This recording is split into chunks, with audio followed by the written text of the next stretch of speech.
got the call at 12:30 today as smoke on a deck on the roof. We showed up. We had light smoke showing. It got a little heavier. We initiated fire attack with crews and simultaneously started doing a search and evacuation of the building. We extinguished the fire on the exterior of the building, realized that it got into a void space. These old buildings often have 2 or 3 different ceilings and they have void spaces in there. The fire had traveled into that void space. We were unable to access it from the roof or from the second story of the building. The wind conditions today pushed it throughout the attic inside that building. We tried offensively for about 20 minutes. The condition forced our crews outside. We went defensive. It's a 3-alarm fire. Gladstone fire has been here. KCFD fire's here. We're utilizing ladder trucks to try to defensively put it from the outside because it's not safe to send crews in at this time. Do you know what caused this fire? That's under investigation right now. So go ahead.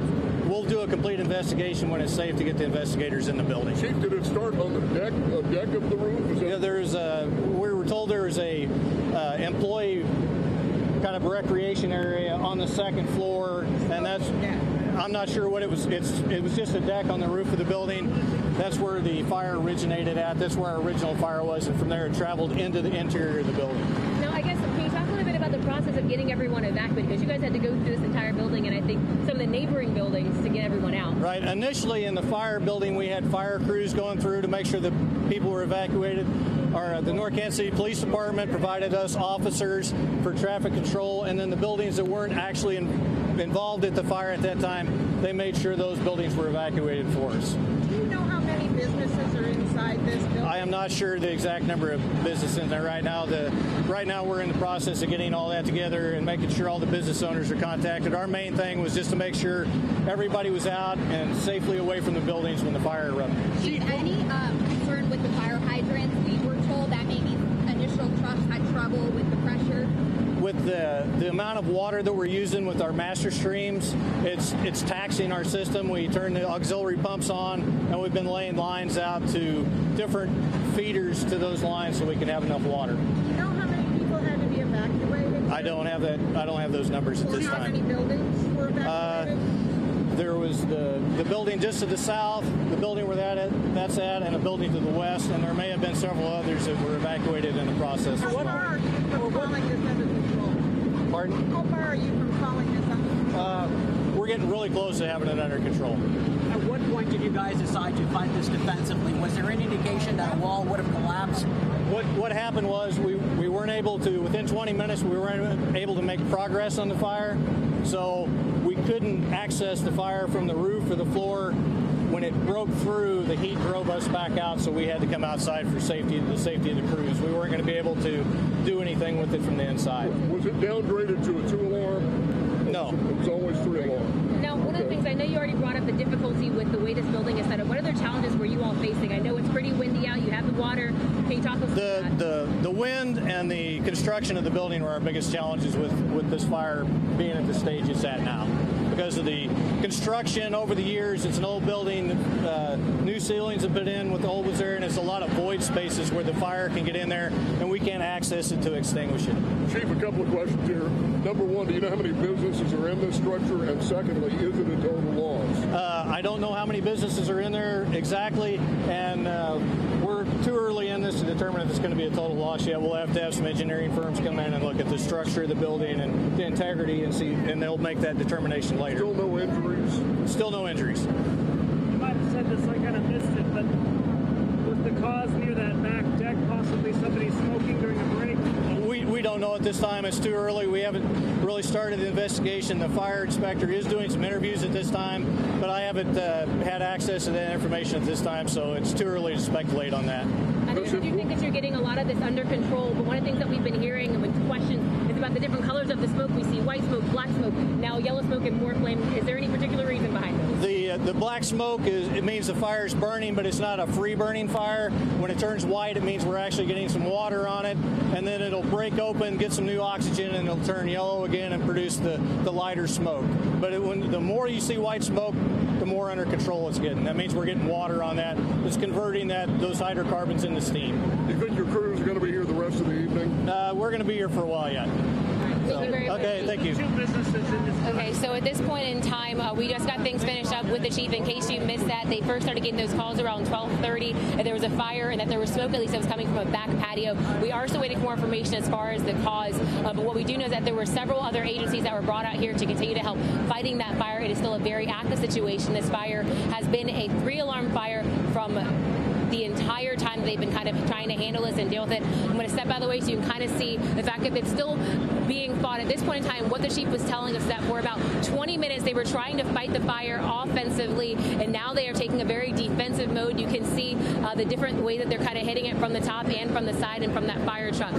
Now, when we've been speaking to people who work inside this building, there's a lot of fuel to this fire. Now, on top of having a lot of businesses that have a lot of paperwork, there's also the fact that because there's been so much construction that has happened within this building, that there are multiple layers when it comes to getting to getting through the roof and things of that nature. One thing that the chief brought up was that they at one point actually had the fire extinguished from the outside, but then realized there was more fire they were dealing with because of all those layers and because of how the fire was continuing to build. So at this point, as you can see, we've noticed a few more flames, and it's going to be a long process getting this entire thing kind of under control. He does say he feels like they're starting to get a pretty good handle on it. We're going to continue giving you live coverage from on the ground as we learn more information. But for now, I'll send it back to you in the studio.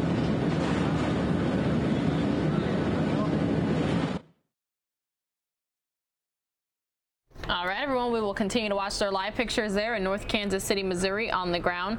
Fire chief says they're definitely getting a handle on this thing. Let's listen in and see if we have a different perspective here from another reporter.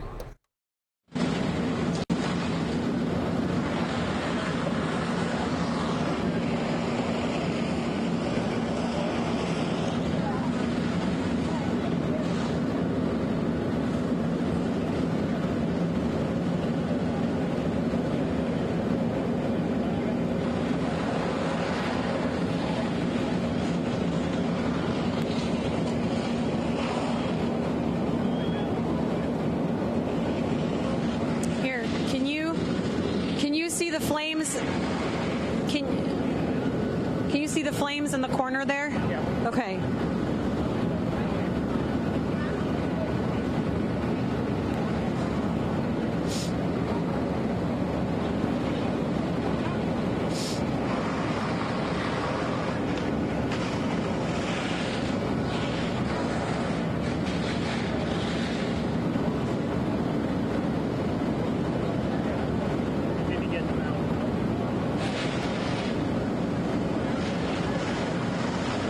Still there, barely, but they're there.